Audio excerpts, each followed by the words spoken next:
What's up, bros? We are here with Wilfried Behne. Did I say it Close. right? Close enough. All right. He is one of the core developers of the Maxon C4D software. Right. So if you got problems, this is a guy to talk to. If you love the software, though, this is also the guy to talk to. Appreciate it. Yeah.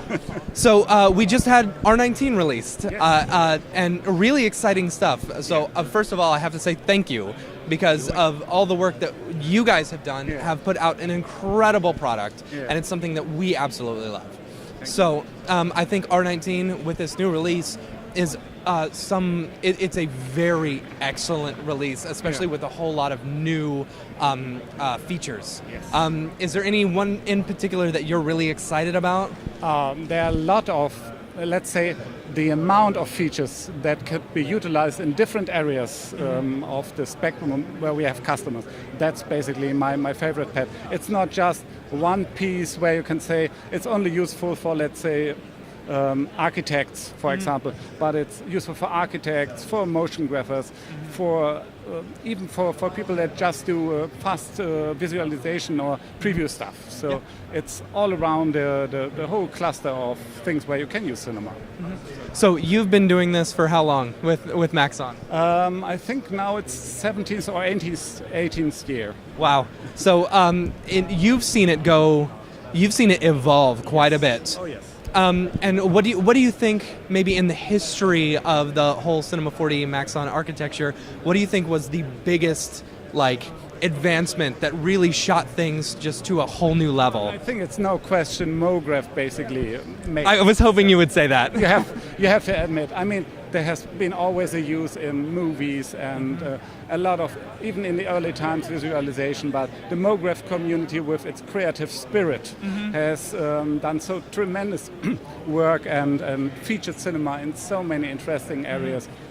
Basically, you have done us a big favor. Yeah, I was going to say, I really hope he says MoGraph, because honestly, to me, that was the biggest feature, and that to me is the biggest selling point between all the other softwares.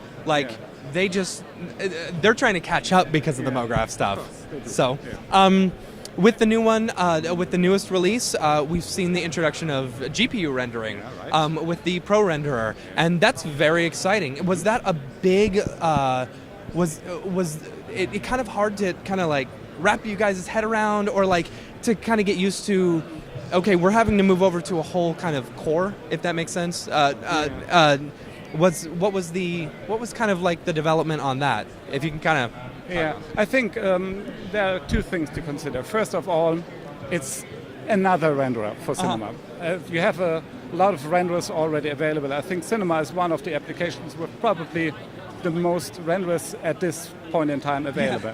And ProRender adds just another tool to the tool set, and you will find it useful in many things where you will have fast response instead of waiting for the final output and then saying, okay, the shadow is not okay.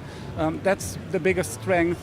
And in that respect, it wasn't that different. The difference here, of course, was it's not a homegrown renderer, but we had to adapt to things, and that basically put us a little bit in the perspection or in the situation other third-party developers have.